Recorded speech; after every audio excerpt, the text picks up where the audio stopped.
What do you think of the?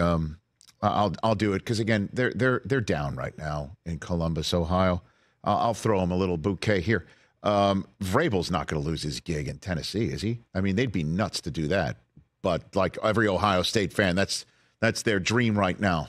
Is if Vrabel becomes free and they somehow make that move and swing that axe collegiately. I think the real question, Rich, with the Titans isn't whether the Titans should be thinking about moving on from Vrabel. It's whether Vrabel should be thinking about moving on from the Titans. And I go back to 2022 draft when he does the neck thing, when they traded A.J. Brown to the Eagles. And I know he won the power struggle with John Robinson, but there are still maybe some organizational things he's not thrilled about. Earlier this year, before the trade deadline, when there was talk about maybe moving a Derrick Henry or DeAndre Hopkins, Vrabel didn't want to have anything to do with a rebuild or a reset. I just wonder whether he decides on his own, I'd like to go somewhere else. And somebody told me on July 4th, somebody I know, somebody I trust, somebody who's been around the NFL for a long time, said, I have no information to back this up, but keep an eye on the possibility of the Patriots trying to get Mike Vrabel to be the successor to Bill Belichick. Now, everybody thinks Gerard Mayo has already signed, sealed, and delivered, but they put Vrabel in their Hall of Fame this year.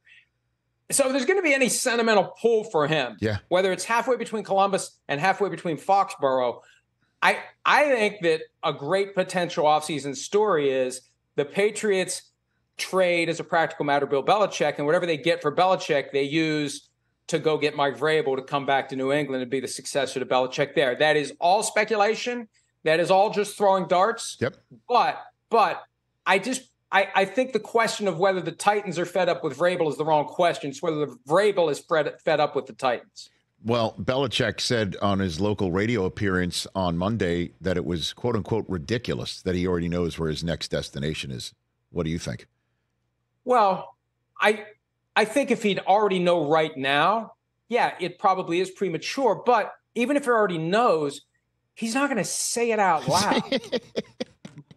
Right? You're not going to come out and say, you know what, we've worked a secret deal already where the Patriots are going to trade me to the Chargers, and here's what the Chargers are going to pay me. I think when you guys reported on the Game Day show a couple of weeks ago, the context of the new Belichick contract, 2023, 2024, and Ian Rappaport mentioned the Patriots aren't inclined to fire him during the season because they'd like to get value for him after the season. That was the message to everybody out there that's going to be looking for a coach. You got to deal with us.